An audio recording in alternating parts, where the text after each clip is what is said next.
So, it's 2026, and the AI world is, well, it's a total battleground. You've got the heavyweights, OpenAI, Anthropic, and Google, all claiming they have the best model. But if you're trying to actually build something, choosing the right one is getting more and more complicated. So today, we're going to cut through all that noise and give you a clear, practical way to make the smartest choice. And honestly, this quote right here from Gene Dye, this is going to be our North Star for this whole conversation. It's all about changing your perspective. Stop getting wowed by the cool, flashy demos and start thinking like a CTO. The real goal isn't just about finding the most powerful AI. It's about finding the one that saves you from making a really, really expensive mistake down the line. For the longest time, everyone was asking which AI is the smartest. But it's the wrong question now. The strategic advantage today comes from picking the right tool for the right job. Sure, ChatGPT, Claude, and Gemini are all incredible, but their real power lies in their specialties. The game isn't about crowning a single king anymore, it's about building a versatile toolbox. I mean, just take a look at this timeline. It's wild, right? In just the first few months of 2026, all three of the big players dropped major updates within weeks of each other. This isn't just a race, it's an arms race. And if you're sitting on the sidelines, you're already falling behind. Okay, so here's the game plan. First, we're going to meet our AI champions and really understand what makes each of them tick. Then, we'll pit them against each other in some real-world use cases. After that, we'll get into the nitty-gritty of price and platform. And finally, we'll bring it all together and show you how to build your own multimodal AI strategy. All right, so to really get a handle on these AIs, I think the best way to do it is to give them job titles. Think of them like different professional hires, each with a unique personality and skill set that makes them perfect for certain kinds of work. First up, we've got OpenAI's GPT 5.4. We're calling this one the Precision Tool. Why? Because it's a master of what we call agentic workflows. Basically, that means it can act like an autonomous employee, figuring out a multi-step plan and then actually doing it. And get this, it can literally use a computer, watching the screen and controlling the mouse. For any high-stakes job where you absolutely cannot afford an error, this is your go-to. Okay, next up is Anthropic's Claude 4.6, or as we like to call it, the Precise Architect. This is your specialist. If you're dealing with code or super dense documents, this is the one you want. Developers call it the king of common sense for a reason. And here's the key. It has the lowest hallucination rate, which is a fancy way of saying it's the least likely to just make stuff up. That makes it incredibly reliable. And rounding out our trio, we have Google's Gemini 3.1 Pro, the value workhorse. Think of this one as your MVP for handling just massive amounts of data without breaking the bank. It was built from the very beginning to be multimodal, so it can understand text, images, audio, and video all in the same breath.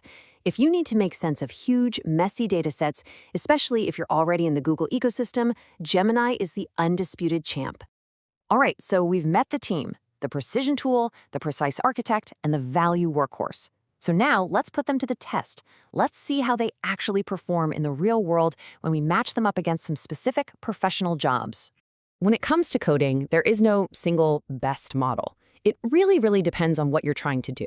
If you're wrestling with some gnarly logic or debugging a nightmare of a problem, you want Claude. Its reasoning is just better, so you get fewer errors.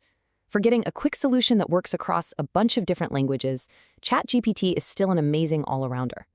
But if your task is speed and you need to analyze an entire code repository at once, Gemini's huge memory and fast response time give it the clear advantage. Okay, coding is one thing. It's messy. But what about something super logical, like pure math? You'd think there would be a clear winner here, right? Well, surprise, surprise, it's still not that simple. Even in the black and white world of numbers, these models have their own unique strengths. And what the data shows us here is actually pretty fascinating. GPT 5.4 completely crushed the AME, which is a seriously tough math competition. That makes it the specialist for incredibly difficult academic-level proofs. But Gemini actually leads on the broader math benchmark, which covers everything from algebra to calculus. So it's the more reliable choice for the kind of math most businesses actually do. You gotta ask yourself, are you trying to solve a once-in-a-lifetime math proof? Or are you building an app that needs to be right day in and day out? Okay, but let's shift gears a bit. What if the challenge isn't about deep, complex reasoning on a single problem, but about just sheer volume? I'm talking about feeding an AI your entire company's document history or hours and hours of video and asking it to find the needle in the haystack. 2 million. This number right here, this is Gemini's superpower. What is it? It's the size of its context window. Think of it like the AI's short-term memory. This colossal capacity lets it read and process the equivalent of 15,000 pages of text or hours of video all at once. For anyone working with huge datasets, this is an absolute game changer.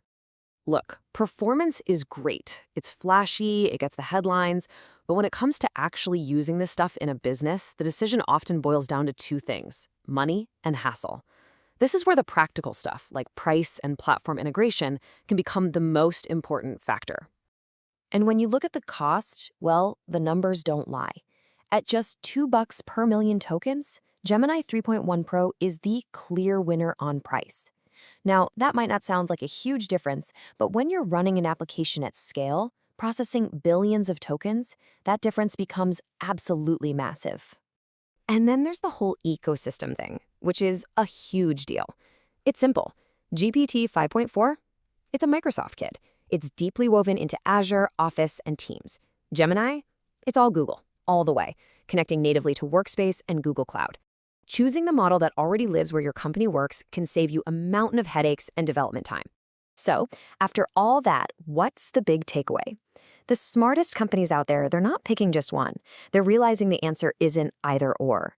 They're building a flexible strategy that uses the best of all three. They're going hybrid. Which brings us right to our conclusion. The goal here isn't to anoint a king. It's not about picking your favorite AI and using it for everything. It's about building your own personal AI toolbox so you always have the perfect instrument for every single job. So here it is, your 4-step strategy. It's super simple. Step 1, before you do anything, define the exact problem you're trying to solve. Step 2, match the tool to the task. Ask yourself, is this a job for the precision tool, the architect, or the workhorse?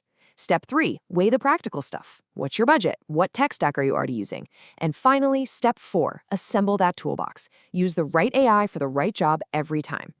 And that's really the bottom line for working with AI in 2026.